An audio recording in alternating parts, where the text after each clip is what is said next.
Yeah, it's impressive. Yeah, I don't like hadn't made much off of it. You know what I mean? But Right. I'm not gonna practice it.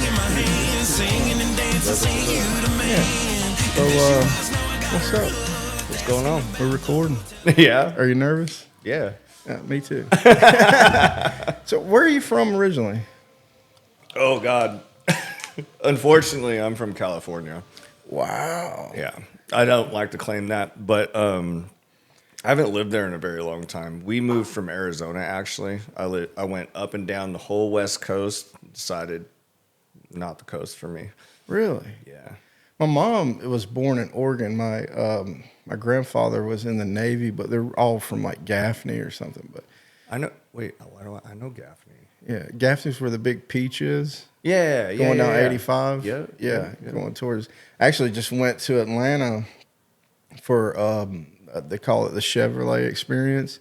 Dude, got to drive a freaking E-Ray, which is a Corvette. It's an electric Corvette. Oh. The thing goes 0 to 60 in 1.9 seconds. You're good. It's got a gimbal on it. Okay. It was pretty crazy, dude. So I got to rip down to Atlanta this Monday and Tuesday. We came back. It was pretty cool. I mean, the EVs are quick. Dude, and then we jumped in it was called a Blazer SS. Okay. So it's an electric Blazer SS, and dude, this got a launch mode in it. They put us in there with a pro drive. I got to drive it, but I'm like doing this little course one time. And I'm like, I've never done it, so I don't know where the turns are. So I'm like, I'm not trying to wreck this thing, you know? Right. But the pro driver, he puts it in this launch mode. Dude, it was pretty cool. It was G-forces for sure. Because we were at the Atlanta Motor Speedway. We also got to ride in the Z06 Corvette too, and dude, he put me on the track. I'm riding with a pro driver, and I was like, I'm gonna die right now. Like we were going so fast, and like the walls were coming. I'll show you a video in a little while, but I'd be happy to see that. yeah, it was pretty intense. It was kind of embarrassing watching because he's got a phone that's set up as filming that way, and me, and I'm just sitting there going, Trying to see your reaction. yeah, I'm chewing this gum, right? So the guys getting out of the car ahead of me were like. Totally like, oh, I'm dizzy. You know, I'm like, what the hell's gonna happen? You know what I mean? I don't know what's about to happen. So we hop in there, and it was pretty awesome. Anyways, so let's dive into this. So you left California, went to Arizona, and how'd you end up coming this way? So my wife has family out here, and like we would travel, you know, like to the Keys or something like that, and our layover would be in Charlotte. Yeah. And her cousin was living in Rock Hill at the time, and like we decided to miss our flight home, go say hi, see the family, whatever. At the time, we were looking for a home to buy in Arizona, but after COVID, California moved over there, and I've been trying to stay away from that place as much as possible. So we ended up. She suggested, she's like, "What do you think about the Carolinas?" And I was like, "Man, let's look." Yeah. You know, and I was like, I have no problems making a move, you know. So we ended up coming out here. Is the best thing we ever did. And you were already doing tattoos? Yeah. So how long you been doing tattoos? 15 years. Wow. I think. How'd you get into it? So I was a carpenter prior to being a tattooer. It was something that I always had an interest in, but I don't think I had like the self-confidence after high school to like go for it right then. So I was a carpenter for about 10 years and then was on a roof one day and was just like, man, is this it? Is this what I'm doing? You know? And then I made it like a decision right there and then that I was like, well, I'm getting a little older. If I try to do it now and fail, that's going to be okay with me because I have carpentry to fall back on. But I went for it and I went full bore, you know, and I went through a bankruptcy and everything, lost everything to do it, but I knew that it was going to come back to me at some point because I was going to put the hard work in. So how did you get into tattooing? I mean, like what made you think that like, yeah, I'm going to do that. I can do this. So I've always been like growing up, I always like sketched stuff like that, you know, and obviously like little kid drawings, you know, right, or whatever. But also I went to one of those schools that also taught you like music, drama, dance, art, all that stuff. So I've always kind of been around it, but I just didn't apply myself too hard, at a Yeah. young age. But after, Oh, I know. yeah, yeah. But like I've always had an interest in tattoos, Yeah. and I always knew that I was going to have a bunch of them. And then I was like, well, it'd be really cool to be a tattoo artist. Yeah. Not really knowing what that entails, but I thought it would be a cool way of living, perhaps, Yeah. And at 28, I said, you know what, I'm gonna try, Wow. and here I am now. So yeah, I was thinking about. I mean, I'm not an artist at all. I would be the worst tattoo guy. But I was thinking, I was like, there's a lot of responsibility. It's probably, I would think, one of the most stressful, but then in the end, satisfying jobs there is. Absolutely. I would say that a lot of kids think it's a cool idea. Like I thought it was a cool idea. Right. Which it is a cool idea, but I don't think people really realize what this job entails, and Yeah. it's a lot of hours of overthinking. Like you take it home with you, even though you try not to. I mean, it's permanent. You know what I mean? Yeah, it's a stressful situation every single day. So like, I don't know, look at people with mental health issues. Like, Yeah, yeah. Like literally I'm putting myself through it, Yeah. every single day.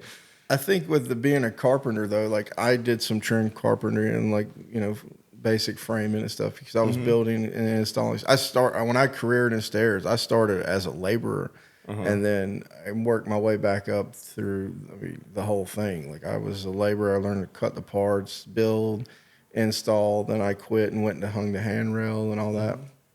Then I came back into management and then sales.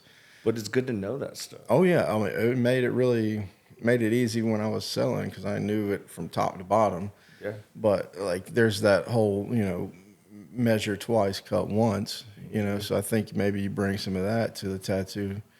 Yeah. The tattoo field. I don't know what you're measuring, but I mean, it's all measurements actually. Really? Like, there's a mathematical equation to what visually looks good. Not saying that I know that, but there's definitely, a mathematical equation to that. And like, you do that line just a little curved this way, it may change the whole look of the whole thing. So where did you get your first tattoo gig at? So it was in Sacramento, California, at a place called Capital Inc. on, I think it's First Street down in Old Sacramento. I was mentored by a guy named Oak. Well, his real name's not Oak Morgan, but that's what he goes by. That's cool. Super good guy. He tried to teach me everything that he absolutely could, and he was a fantastic mentor. I'm still friends with him today, which is actually not normal for most tattooers. Yeah. But I love that guy. He's amazing. So how does a tattoo mentor, like, how does that work? I mean, So basically, man, I just met your apprentice just a minute ago. yeah. So my apprentice had done it the right way. Without knowing actually. He started getting tattooed at our shop in Arizona that we had. And he was just hanging around all the time, just enjoyed hanging out in the shop, and he would bring us clients. And then one day I was just like, man, you're here all the time. Start answering the phone, start sweeping, help us close up, whatever. And then one day I had a conversation with my buddy, and I was like, should we apprentice this kid? Yeah.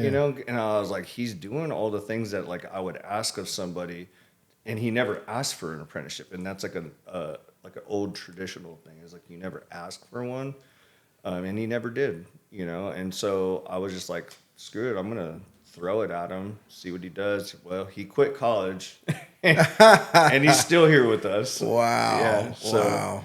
That's incredible. pretty cool. I'm pretty proud of him though. He's a good kid. So you said there's tradition in tattoos. Like, what other traditions are there?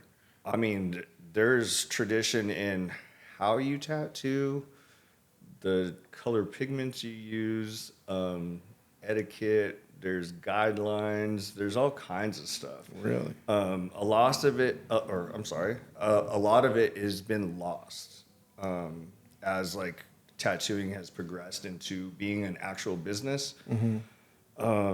a lot of the old school guys, it's like everything's done on a handshake, you know, Yeah. some old school, you know, stuff. If you want an apprenticeship, you show up in person, you show them your portfolio, you know, you introduce yourself, you shake hands, you know, like, and it's just like small things like that, you know. And there's definitely things that you don't do, which is like us being, you know, a startup here in in South Carolina. We're not trying to get other artists from other shops because that's poaching. You know? Right, And so right. like that's a big thing with traditional, you know, like etiquette. You know, you don't do that, and which we haven't done that. You know, like Yeah. we've just been kind of waiting for people to find us. Yeah. Dude, so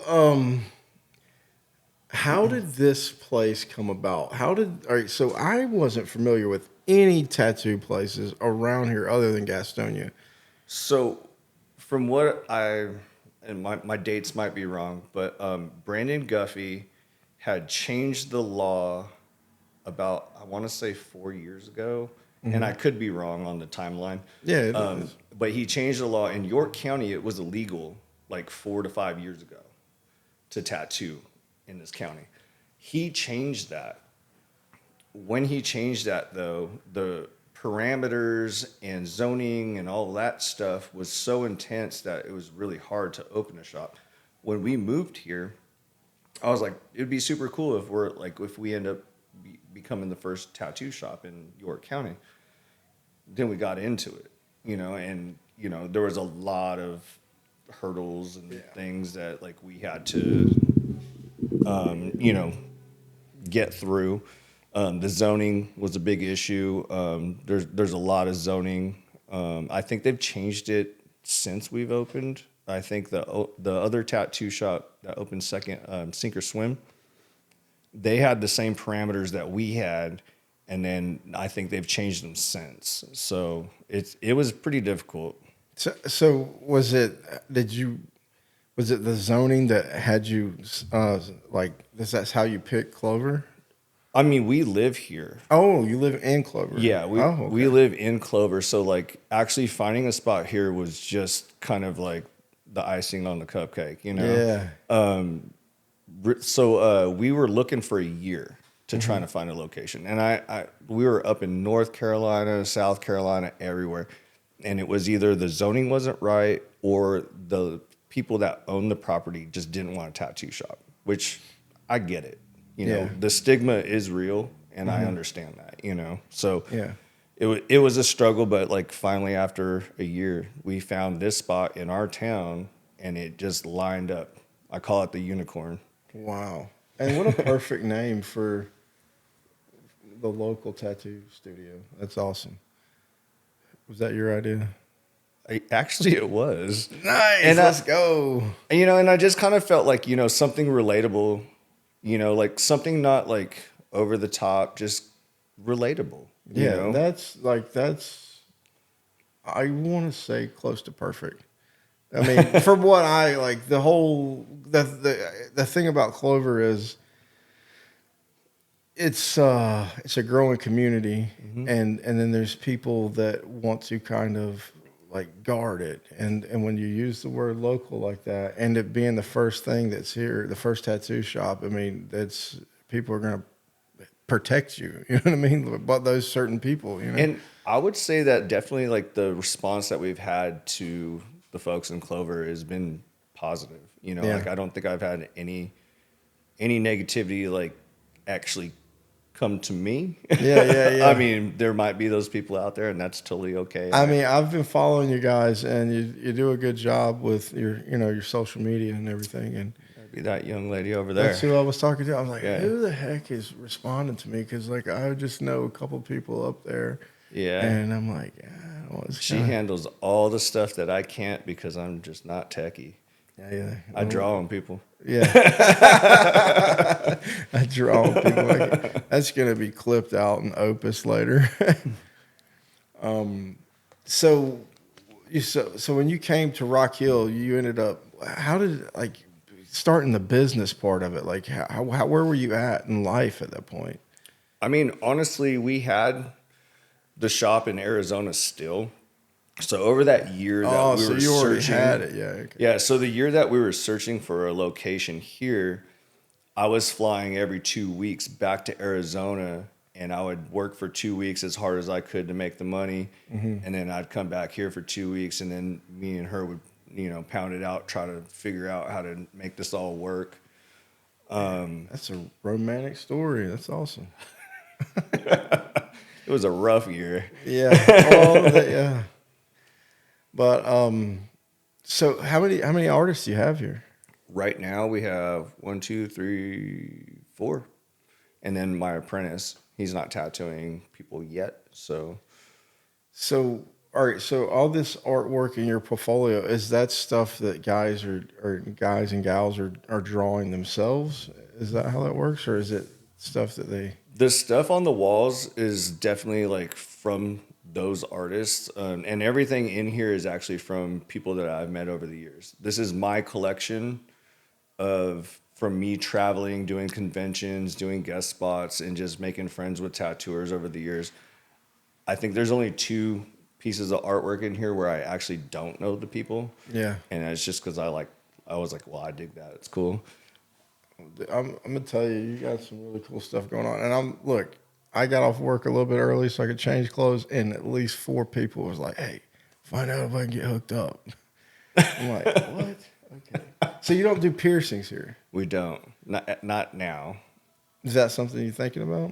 I mean, there's definitely some future planning. We haven't quite hashed any of that out yet or figured out how we're going to do it. But possibly in the future, there might be a little bit of expansion. Nice. I mean, I'm not looking to get any holes in me anymore. I had this little thing done back in the day, and my ears. And I think that's it.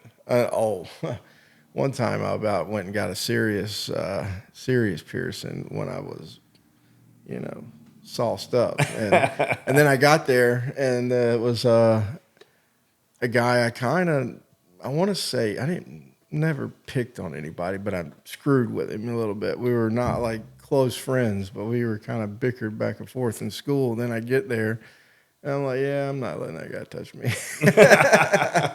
I sobered up pretty quick. Got rid of that idea. Yeah. But dude, this is freaking awesome. This is clean as heck. This used to be like a fireworks stand or something. Yeah, Pop Pops. Yeah. Oh yeah. I think before we had it, it was Clover Market on Main. Yeah, and I think they did like smoothies and had produce or something like that. Really? Yeah, Chris Ferguson actually did a lot of the work inside of here. So when we came in, he kind of set some good bones for us. Nice. So it made it a lot easier. So thanks, Chris Ferguson. Thanks, Chris. So what are some of the other challenges you faced when you were getting the business set up in York County? Like you kind of skimmed through it, like you were all the zoning and stuff. So when he changed that law, you were like, South Carolina is the way to go? I mean, or did it just happen it didn't quite happen that way. It was more like we wanted to move here, and then like we ended up just buying a house, and then we're like, oh God, what are we going to do now? So we had to like pretty much like pivot right there, and we're like, oh, there's no tattoo shop. So like, yeah, awesome. Like we'll just do that. It'll be easy. Not easy. But I mean, I think the hardest part was talking to the state, and it's like such a new thing that like not a lot of people were knowledgeable to like give us like straight answers on like what we needed to do, because we wanted to do everything the right way, right? Just so like we're not getting our hands slapped for any reason. Yeah. But like we were just trying to figure out the right way to do everything, and it was a little difficult in that aspect. But like I think as of recent, they have a whole nother branch for this now, so it's probably tightened up quite a bit, which is good. And I do believe that we do need to be regulated. Otherwise, you end up with shops that are not so clean. Right. So to get a tattoo license, is that what you have to get? Mm-hmm. And that was the process to get the license in York County. Yeah. So there was like certain things that they wanted, like these little pony walls. They wanted a distinction from each station. I mean, the rest of the stuff was pretty standard, but like I definitely like asked some questions on the pony walls because I didn't want to like make a bunch of cubicles in here because it's a small space to begin with. Right. And I like the open plan, you know? And so something that I like, it dawned on me one day. I was like, it says they have to be 4 feet tall. I was like, it didn't say how long they had to be. And I was like, hey, or well, actually, my wife Heather called and was like, hey, is it okay if we do them like 4x2? And they're like, it doesn't say anything that you can't. And I was like, that's what we're doing then. Nice. You know? And so like it's fine having the partitions. I don't think they're necessary, but I mean it's fine. Yeah. You know? Yeah. Anything to just get it rolling. So, who was the first person you hired here? Well, so How did that work out? You had an so my apprentice, Gavin, that you met earlier, he had come with us from Arizona, and then my prior apprentice, Cade, had come with us as well because he just wanted to stick with us. He stuck around for about the first year, and then he like wanted to move home because he had some family stuff that he needed to go home to. So it was just me and Cade actually when we started out, you know, just kind of roughing it. And I mean, it was a rough first year. A lot of tattooing, trying to get to everyone and try to make everyone happy, you know.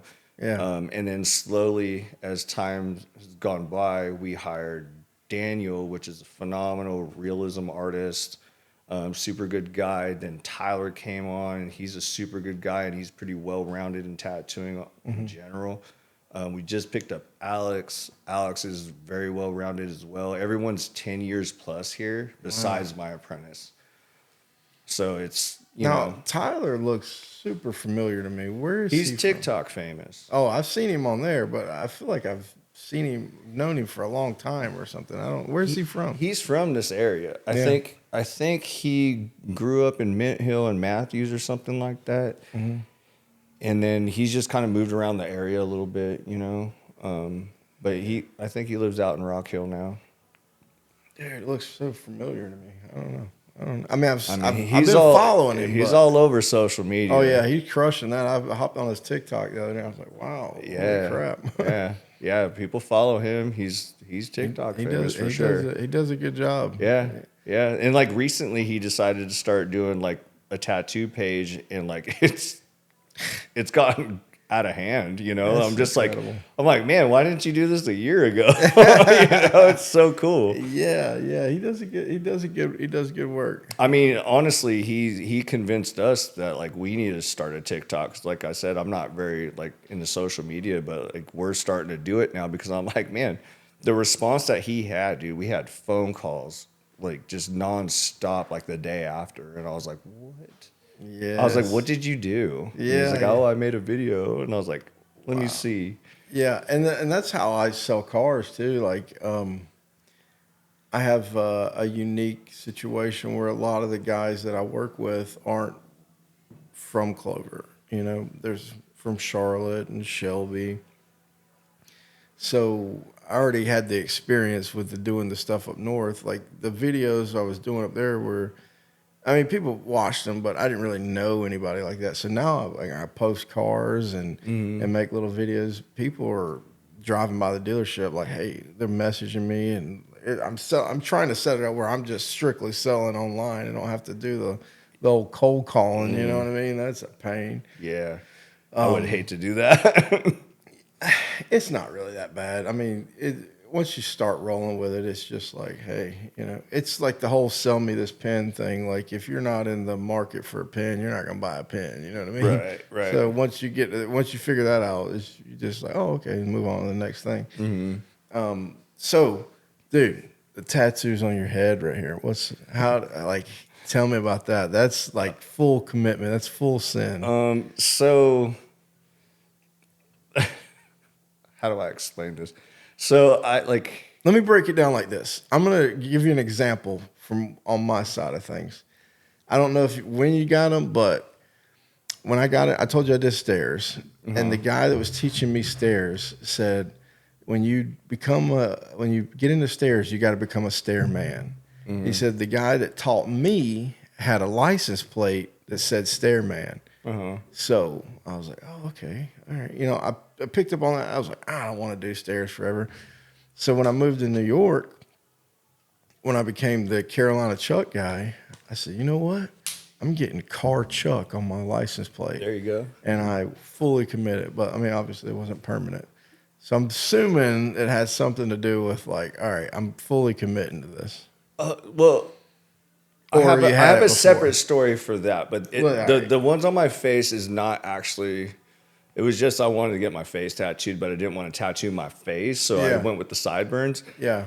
Literally, it's like I'm one of those types of people. It's like if you say you're about it, then be about it. Yeah. It says prove it, you won't. That's what it says? It says prove it, Wow. you won't. So it's just funny, you know. But actually, when I started my apprenticeship, let's see, a couple months in, I was like, you know what, and being a carpenter back then, this is like in 2008, 2009 to 10 or whatever. It was still not okay to have your hands and neck tattooed and stuff like that. So in my apprenticeship, I got my hands tattooed. I got my whole head tattooed. And it was a way of telling myself, like, you aren't going to give up on this. You're going to fight this to the end. And it was just kind of a way to motivate myself. It was just like, dude, you can't go back. Which nowadays it's different. But, like, I was just kind of like, no, you're doing this and you're not getting out of it, That's and awesome. so it was just kind of a motivation thing for me. I don't know if that would work for everyone else, but I knew what worked for me, Yeah. So what was your first tattoo? I had drawn a tattoo, and it was a sun, Really? and I did it with like hot rod flames. That's my first. Very similar, yeah, very similar. And then that's the guy that I was telling you about. Yeah. And I had some friends in high school that were like, hey, I know this guy, Okay. We all got this story of getting a house Yeah. tattoo. So That I would be bring him. this one off the Hennessy bottle.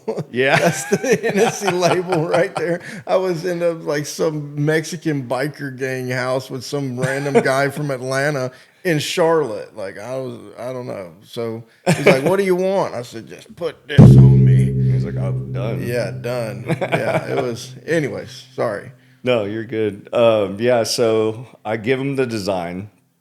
He puts the stencil of what I drew on me, and I'm like, cool. He's gonna do it like exactly how I drew it out for him. Yeah. When he's done, nope, that's not what I got. What I got was a straight jailhouse looking like tattoo, and I was like, and there's a skull in there that I didn't ask for, but I was just like, it's a good tattoo. It's whatever, like didn't really love it, but I was like, all right, whatever. What am I going to tell this guy? He just got out of prison.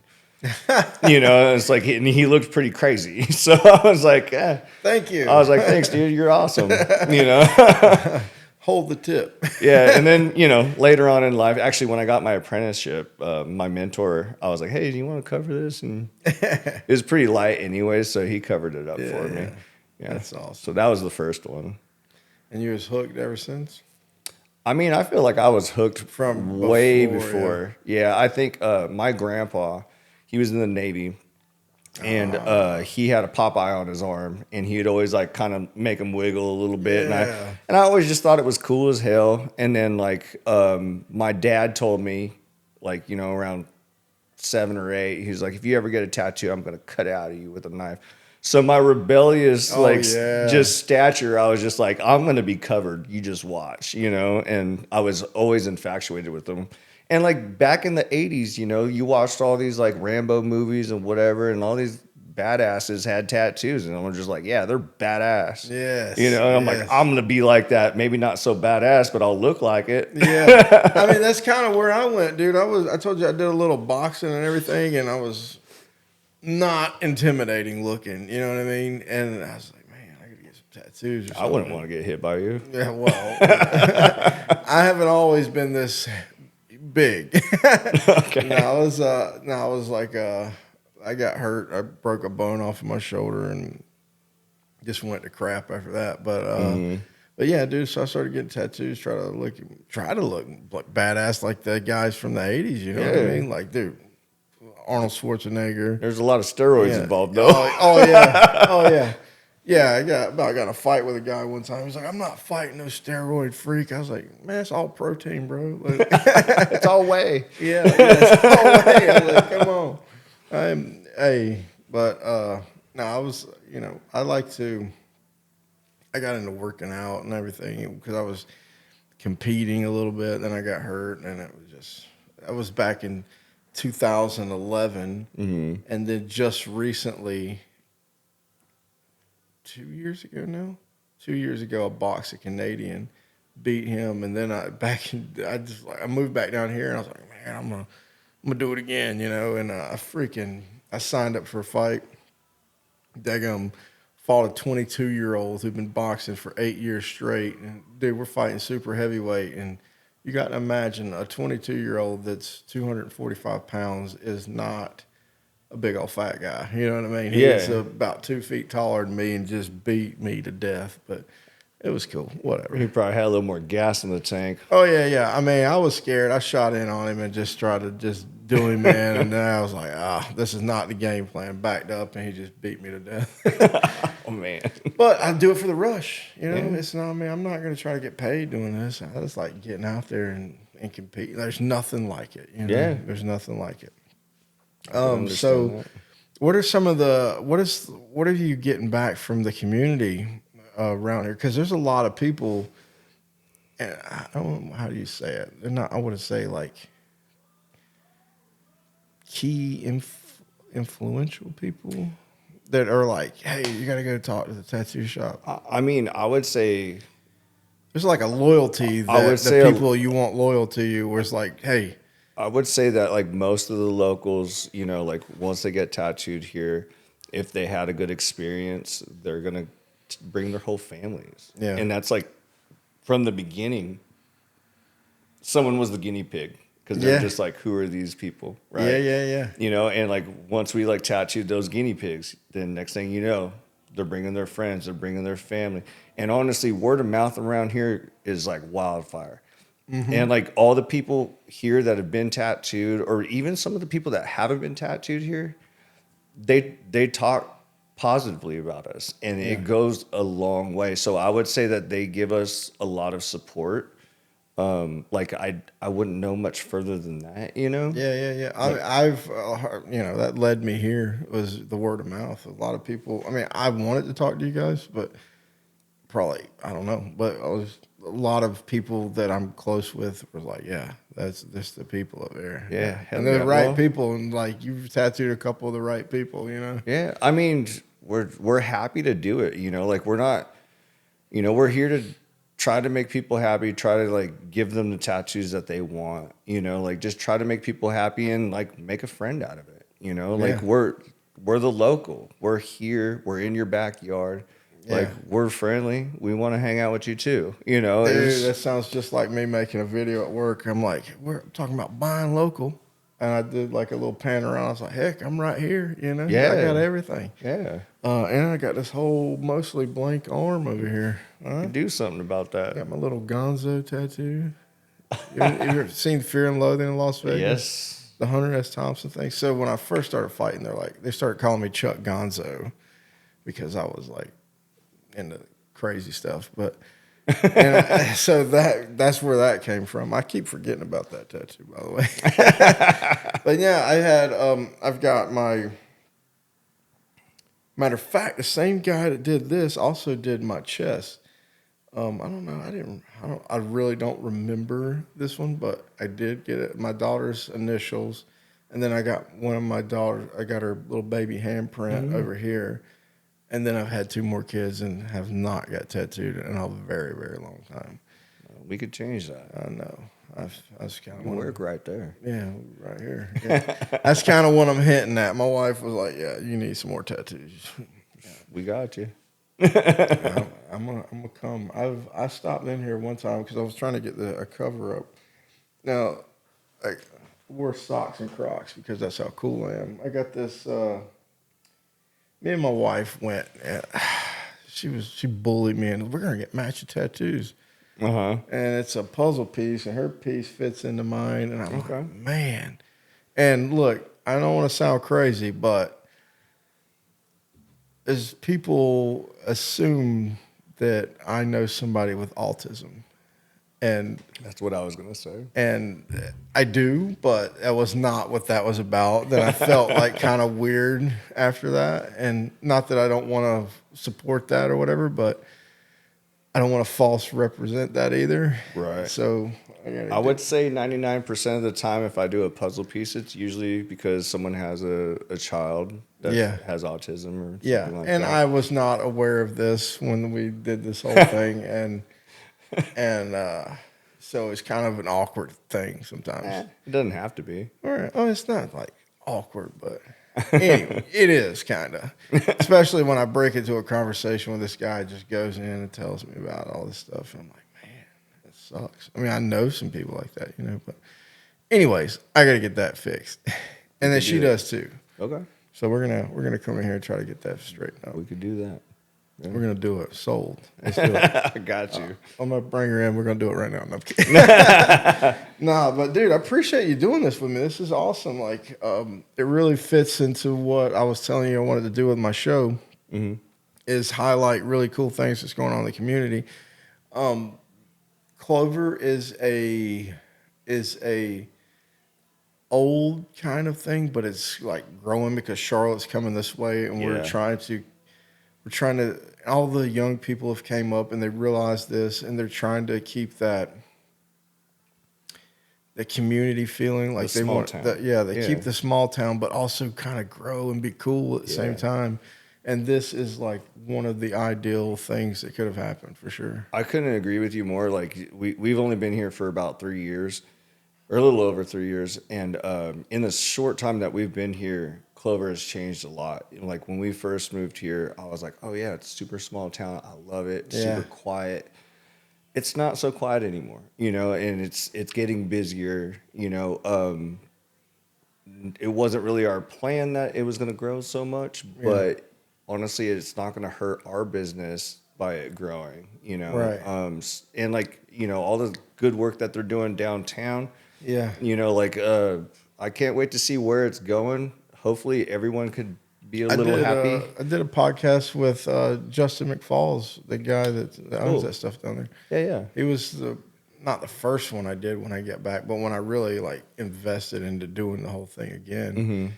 He sat down. He's taught. I mean, he's a cool guy. Yeah, I got some really good stuff. He didn't even graduate high school. He's doing really he's killing it. Yeah, well, that was a super inspiring story that I got out of that. But,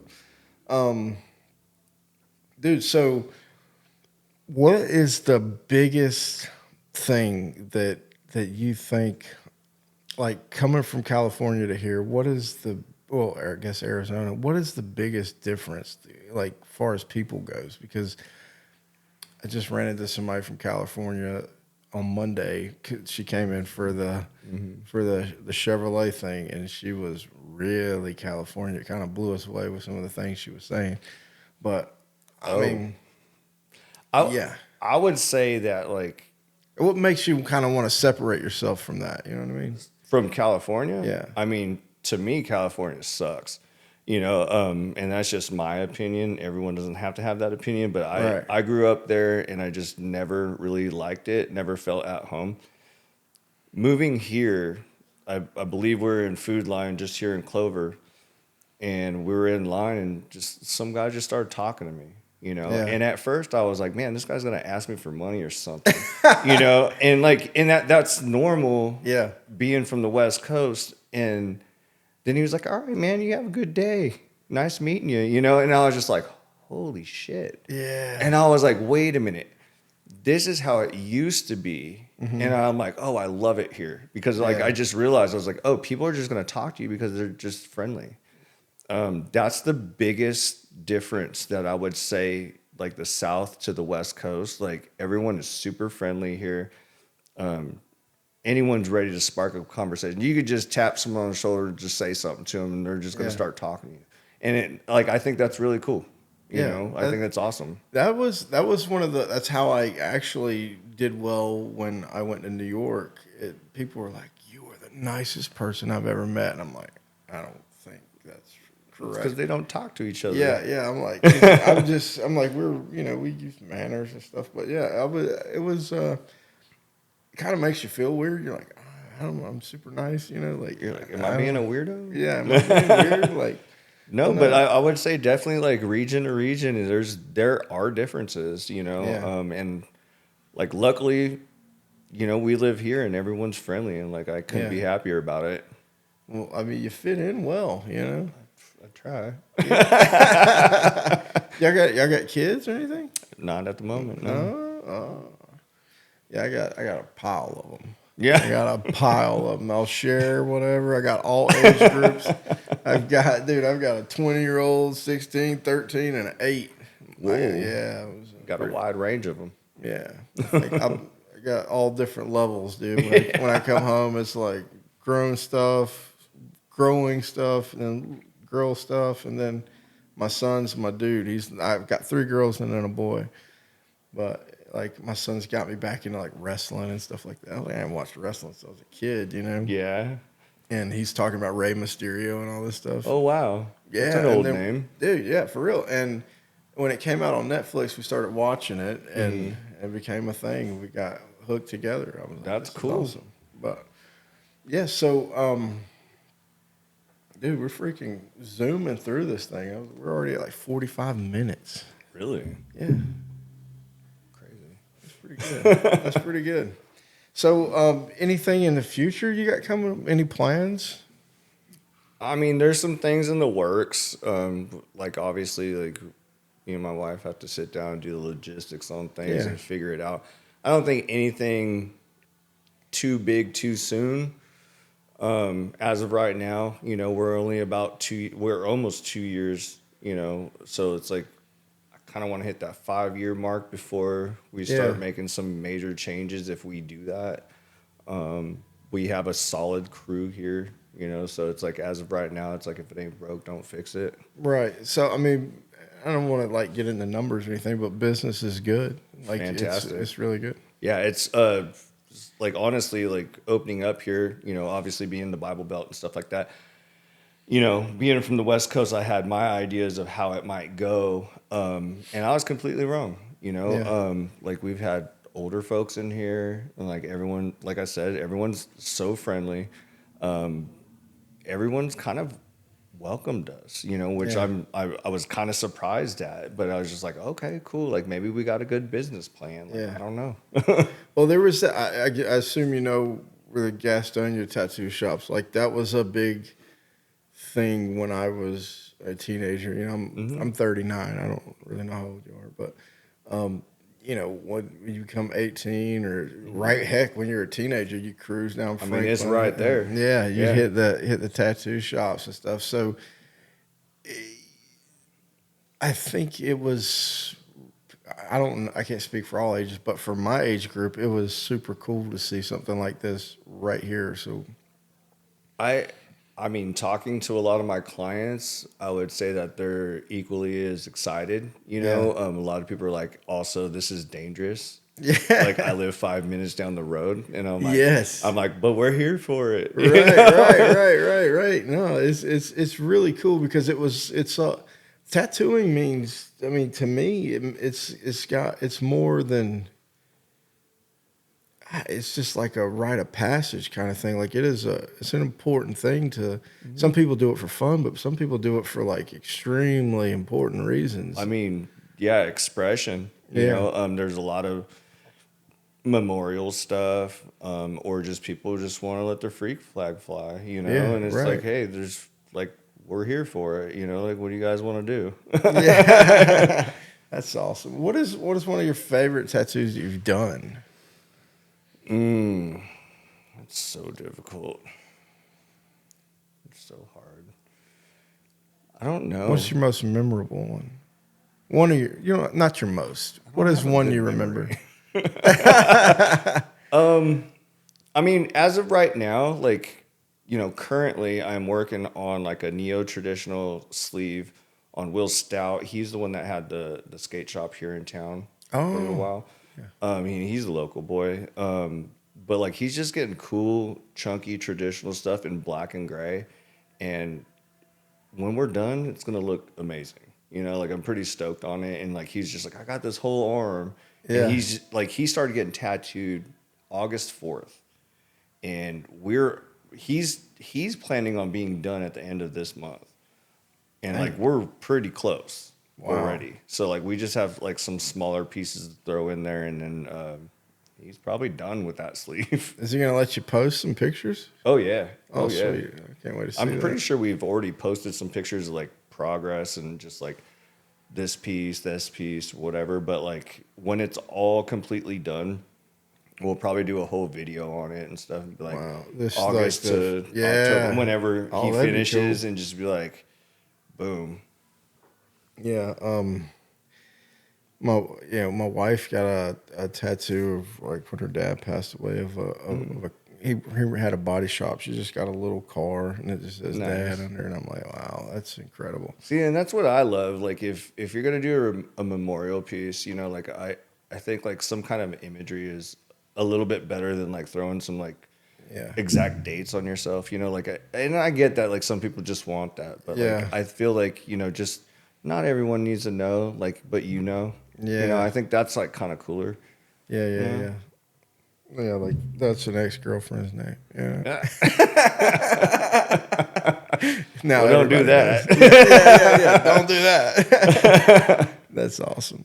But yeah, dude, we're gonna get ready to wrap this up. Anything else you wanted to go over? I mean, maybe we could touch on this law. Touch on the law. Yeah, so there's a law in South Carolina where you cannot tattoo above the neckline. Huh? Yeah. And it's the only stipulation that they have, The other neckline than is here or down here? down here. And really, it's like I would like people to hear about this because, like, we turn down a lot of business because of it. And being so close to the border, we send people up to North Carolina. That's revenue that we're losing for our state. Right. And like whatever the reason why the law was made, I don't really care. Like that's fine that you had a How long has that feeling. law been? I mean, is it come couldn't after the? I really don't know. But you know what I'm saying? Like after they legalized it, tattoos. Period. That they just like, all right, well, you can't get neck tattoos. I think maybe that how that went? I think maybe it was a stipulation that they put in there at that time. I'm really not sure on that part. Yeah. But either way, South Carolina's losing money on that. I know our shop alone probably turns like 2 to 3 a week away. And typically you could charge more being on the neck or on the head because, it's on your neck and head. Yeah. But yeah, like I know everyone in the shop that works here would like to change that. We've talked to a few people about it. I know it's on the table. Because they're not stopping these people from, or in their mind they're not. You know what I mean? Like they want to stop it. If they want to something. get their face tattooed, they're going to go to 15 another minutes state down and they're there. going to get it. Or Yeah. oh, I'm in Tennessee hanging out. Yeah. I'm just going to go get my face tattooed here since Yeah. they can't do it there. But that's just all revenue that we're losing. It seems like it. Yeah, that's kind of aggravating. And I just kind of feel like it's a freedom of expression. Yeah, It's just. I mean, like, they look cool. You know? Yeah. I mean, like, I don't know if I would do it. I don't really have, because I'm. And it's not for everyone. Yeah, it's not for I'm just everybody. But if I saying- wanted to, I would want to be able to come right here. Yeah. Well, and know that's what I the thing is like if someone wants it that bad, they're gonna get it regardless of what your law is. Like if they get it out of a house, Yeah. or if they go to another state, or if they go over here or whatever, like they're Yeah. gonna get it no matter what. So you might as well make money as Yeah. the state. off Yeah, of it, I mean, you know? just get your freaking nose out of it. You know Yeah. what I mean? Like that's just aggravating. It's money. Yeah, it's not even just money. It's just like being controlling. You know what I mean? Yeah. I mean, and like I said, I don't really know like why it was made, and like I'm sure whoever pushed that had their reasons, and that's totally fine. Yeah. But I think that it should be changed. Yeah. I agree. Yeah. I agree. I think that's just some old crap there. You know what I mean? Like you're like, oh, I'm you're sure not it getting was an that older food. person. Yeah, yeah, yeah. And I get it. Like I said, I get it, man. Like I totally You understand. got to respect the law, like Yeah. like you do, and until it changes. But yeah, well, that's something that they should definitely Yeah. take a modern look at I for would sure. think so. Yeah. All right, brother. Well, that's enough right there. Then Love it. appreciate you. Thanks, man. You made Yeah. that really easy. Let's go. No, you really did. Like I'm getting those so many times, like just like the rodeo guy. He said that exact same thing. You made it easy. That's good. I mean, do you think people feel comfortable talking to you? I had an interview kind of with a news lady, and it went horribly. So awkward. Yeah, I was just like,